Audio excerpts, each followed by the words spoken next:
Welcome students, कैसे हो? मजे में? चलो आज हम एक क्वेश्चन करते हैं जो रियली में डिफिकल्ट है। करंट इलेक्ट्रिसिटी का एक क्वेश्चन जो रियली में डिफिकल्ट है। क्वेश्चन जिस लैंग्वेज में यहाँ पूछा जा रहा है उसमें तो काफ़ी डिफिकल्ट है, पर अगर इस डिफिकल्ट क्वेश्चन को जेईई एडवांस के क्वेश्चन पेपर में पूछना है तो कैसे मॉडिफाई करके क्वेश्चन को पूछा जाएगा, इस पे भी मैं आज आपको थोड़ा सा डिस्कस करके बताना चाहूँगा। ध्यान दीजिएगा, क्वेश्चन एक्चुअली क्या है जरा पढ़ लेते हैं पहले। An egg shaped metal object, this is a metal object of some arbitrary shape. Actually मैंने एग शेप लिख दिया है, it could be of any shape. Metal object is electrically charged and hangs on an insulating cord. This is an insulating cord and this metal object is just hanging inside a room, right? The object slowly loses its charge because the air has small but non-zero conductivity. The air has non-zero conductivity, please. The conductivity of air is really very small. It's almost insulating but not exactly insulating. So this is not S sigma, please write it as sigma. So let us assume that air has very small conductivity sigma. So if the surrounding air has some small conductivity sigma, this body is going to lose charge because it will conduct through the air. Okay. Now assume that conductivity of the air is same everywhere. How long will it take for the charge on the body to become half? अगर इसमें initially Q not charge है तो कितने समय में charge की value Q not by 2 हो जाएगी? Conductivity of air is sigma, though it is small but it is some finite number. So okay, अगर आप सोचना चाहते हैं तो बिल्कुल पॉज कीजिए, सोचिए, मेहनत कीजिए। पर मुझे लगता है कि ये क्वेश्चन एक स्टूडेंट के लिए, जनरल स्टूडेंट के लिए बहुत ही मुश्किल है। अगर आईआईटी वाले जेईई एडवांस का क्वेश्चन पेपर बना रहे हैं, उन्हें अगर इस क्वेश्चन को पूछना है तो इस क्वेश्चन को थोड़ा सा मॉडिफाई कर देंगे, आपको थोड़ा हिंट दे देंगे एक्चुअली, है ना। चलो मैं इसको देखो कॉम्प्रिहेंशन का क्वेश्चन बना देता हूँ। हाँ, अभी के अभी इसको मैं कॉम्प्रिहेंशन का एक क्वेश्चन बना देता हूँ। अब मैं इसके आगे लिखूंगा, यहाँ तक तो लिखा ही है, इसके आगे मैं लिखूंगा, ये नहीं पूछूंगा अभी, ये बाद में पूछूंगा। कॉम्प्रिहेंशन का क्वेश्चन नंबर 2 ये होगा। अभी इतना लिखने के बाद मैं आगे लिखता हूँ, consider a close surface S surrounding this body. S is a hypothetical surface which is closed surface and it encloses this charged body. Now let us divide the surface S into multiple small segments. इस पूरे surface S को छोटे छोटे करोड़ों टुकड़ों में बांट दो। देखिए जो ऑब्जेक्ट दिया हुआ था ना, पीले रंग की बॉडी जो चार्ज थी, उसको रहने दीजिए अपनी जगह। आप उसको चारों तरफ एनक्लोज करता हुआ एक सरफेस इमेजिन कीजिए, जस्ट इमेजिन कीजिए। अब ये जो व्हाइट कलर का सरफेस एस है, इस सरफेस को आप बहुत सारे छोटे छोटे सेगमेंट्स में डिवाइड कर दीजिए। ओफो, आई एम सो सॉरी। इस सरफेस को आप बहुत सारे छोटे छोटे सरफेसेस में, there is something wrong students, ऐसा ऐसा दिखा रहे हैं, ऐसा। इस सरफेस को हमने बहुत सारे छोटे छोटे ऐसे सेगमेंट्स में मेंटली डिवाइड कर दिया। क्वेश्चन में लिखा है ये सब, ठीक है। Divide the surface into many small segments. Now let us assume this is ith segment. इसको मैं सेगमेंट नंबर 1 2 3 4 5 6 7 8 ऐसे नंबर देता हूं। There are millions of such small segments on the surface, and one such segment or patch is ith patch. Let us say this is ith patch, right? Now इस surface पे ये जो छोटा सा patch है, इस पैच के perpendicular direction में, आउटवर्ड नॉर्मल की डायरेक्शन में एक यूनिट वेक्टर है ni कैप। गौर किया जाए क्या क्वेश्चन कह रहा है। Imagine that the body is surrounded by a closed surface S. Now let us imagine that this surface S has been divided into many small parts. One such part has been shown here, and n I cap is a unit vector perpendicular to this surface in outward direction. Okay, very good. And let us assume that area of this patch, this small patch, let us say the area of this small patch is delta AI. The small patch has area delta AI and unit vector perpendicular to its surface in outward normal direction is Ni, right? Now let us assume that the current density at this location, let us assume that, why there is a current density? Because this object is discharging, so charge is flowing around it, away from it. So question says, let us assume that current density at the location of this patch is Ji, ith segment, ये ith segment के location पे current density की value है Ji. ऐसा आप question में लिख दिया कि एक सरफेस लो, उसके मल्टीपल सेगमेंट्स कर दो, एक ith सेगमेंट के परपेंडिकुलर यूनिट वेक्टर का नाम n I कैप रख दो, इस एरिया का मैग्नीट्यूड डेल्टा I कैप ले लो, इस लोकेशन पे जो करंट डेंसिटी वेक्टर है उसको तुम J कैप लिख लो, J लिख लो, J कैप क्यों लिखोगे, J वेक्टर लिख लो, और अब summation of J cap dot n cap, not J cap, it is vector J, I am so sorry, it is current density vector J, n I cap, dot product of these two vectors into delta AI, इस quantity का summation करना है हमें for all the patches on this surface.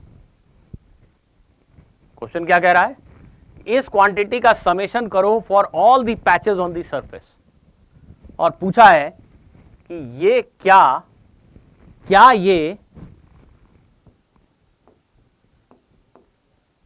Minus D Q by D T के equal है. Suppose 4 option लिखे हैं, या क्वेश्चन नंबर 1 था जिसमें लिखा था this quantity is equal to, option A में लिखा है minus D Q by D T, option B C D कुछ भी लिखे गए हैं. तो आपको समझ में आ गया होगा मेरी बात से कि हाँ सच में ये minus D Q by D T है, ऐसे समझ में आ गया होगा. But still I want you to prove कि ये quantity minus D Q by D T को रिप्रेजेंट कर रही है, where Q is the value of instantaneous charge on this surface. If you are able to answer this question, then you will be easily able to answer the second part of the question. The second part says, how long will it take for the charge to become half? तो बेटा इस question को एक comprehension जैसा question बना दिया गया, जिसको आपको पढ़ने में काफ़ी लेंदी लगा. ऐसे किसी क्वांटिटी की मैग्नीट्यूड पूछी गई, इसके बारे में पूछा गया कि इससे आप क्या समझते हैं, और फिर आपसे पूछा गया कि कितनी देर के बाद चार्ज आधा हो जाएगा. तो एक्चुअली ये जो पार्ट आपसे पूछा गया है, इस ओरिजिनल क्वेश्चन को आसान बनाने के लिए पूछा गया है. अगर आप इसका मीनिंग सच में समझ जाएं कि this is minus D Q by D T, तो क्वेश्चन बहुत आसानी से सॉल्व हो जाएगा. अभी भी वीडियो पॉज कर दो, खुद से बनाओ. चलो देखो, आप में से बहुत सारे लोग समझ गए होंगे कि ये जो यूनिट वेक्टर है एन आई कैप, बेसिकली अगर मैं एरिया को एक वेक्टर मानूं तो area is a vector in this direction only. So this is nothing but area vector dot current density, उसका समेशन मतलब अगर ये सब पैचेस अगर बहुत छोटे छोटे इनफाइनाइटेसिमली स्मॉल है तो इट इज इंटीग्रेशन बेसिकली.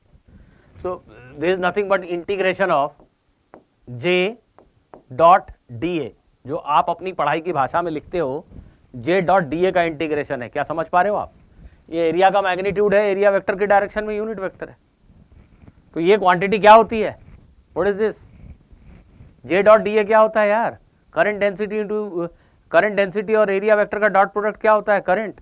इस पैच से पास होने वाला करंट, ऐसे जितने पैचेस हैं सबके थ्रू पास होने वाला करंट, इसको जब हम इस क्लोज सरफेस पे सम अप करेंगे तो क्या मिलेगा? इस पूरे S नाम के सरफेस से जो चार्जेस आउटफ्लो हो रहे हैं, बाहर जा रहे हैं, उसकी वजह से करंट है. इस पूरे सरफेस के थ्रू जो टोटल करंट है वो यही तो है. And what will be this current equal to? Obviously this current is equal to minus D Q by D T. समझना, अगर ये बॉडी इस समय 2 कूलम चार्ज पर सेकंड छोड़ रही है, लूज कर रही है, तो ये 2 कूलम चार्ज पर सेकंड इस सरफेस से पास हो रहा है ना भाई. तो ये पूरा जो क्लोज सरफेस है उसके थ्रू करंट की वैल्यू क्या है? 2 coulomb per second minus D Q by D T. Minus क्यों लगाया? Because this q is decreasing with time. So this current, I am taking it as a positive quantity. So this current should be a positive quantity. dq by dt is a negative quantity. So I am taking magnitude of that. So when I place that minus sign, it becomes a positive quantity. Otherwise, I cannot equate a positive quantity to a negative quantity. So the current, which is nothing but j dot dA integral, is nothing but dq by minus of dq by dt. So yes, is this equal to minus dq by dt? Answer is yes. Now does it help you in solving the other part of the question? अभी भी video pause कर लो. देखो, Ohm's law in microscopic form, बच्चों भूल जाते हो तुम लोग. Ohm's law in microscopic form क्या होता है? किसी भी पॉइंट पे, कंडक्टर में किसी भी पॉइंट पे जो करंट डेंसिटी होती है वो सिग्मा इंटू ई के इक्वल होती है. Because of the charge present on this body there is electric field surrounding it. इस लोकेशन पर हवा में एक इलेक्ट्रिक फील्ड है ई, राइट? इलेक्ट्रिक फील्ड है ई. जिस डायरेक्शन में इलेक्ट्रिक फील्ड वेक्टर है उसी डायरेक्शन में एक्चुअली में करंट डेंसिटी वेक्टर होती है.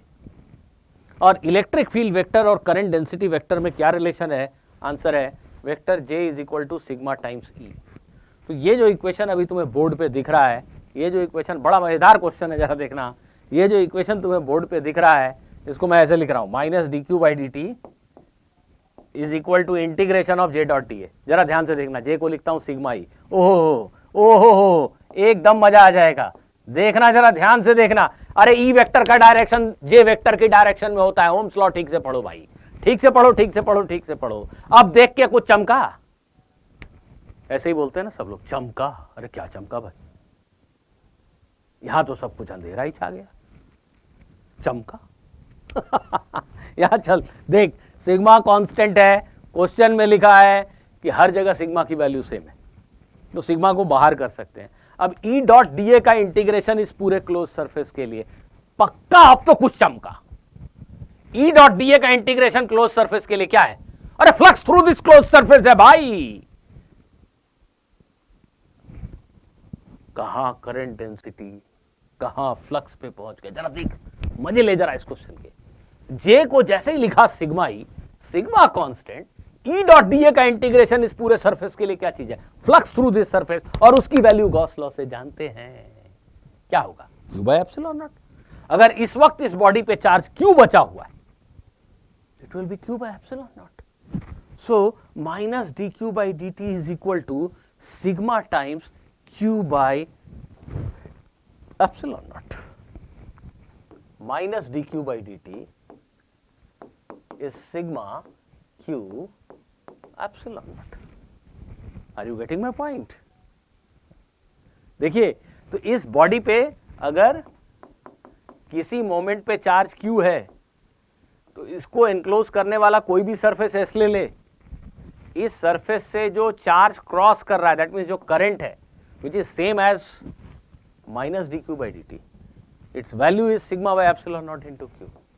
Now this is very simple. अब ये Q और T में एक सिंपल सा डिफरेंशियल इक्वेशन है और हमारे होशियार सभी बच्चे जानते हैं कि अब आगे क्या करना है. ये उन्होंने लगाया ऐसा इंटीग्रेशन और बोले कि टाइम 0 पे चार्ज था Q0, टाइम T पे चार्ज बचा रह गया Q. तो ये सब बच्चे कर लेंगे, मुझे मानना है.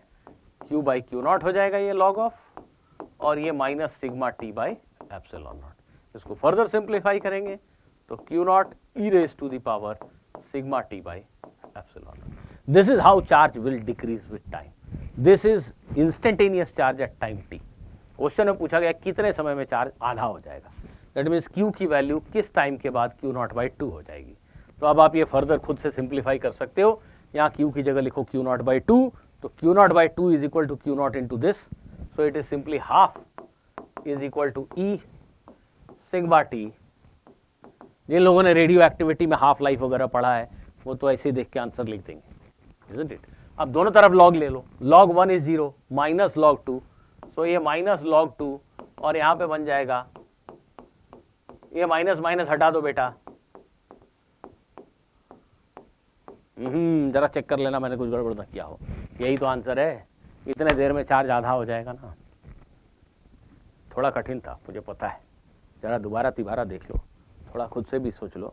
पर मजा बहुत आने वाला है गुरु इसको समझ गए तो। ठीक है, चलो मिलते हैं अगले वीडियो में।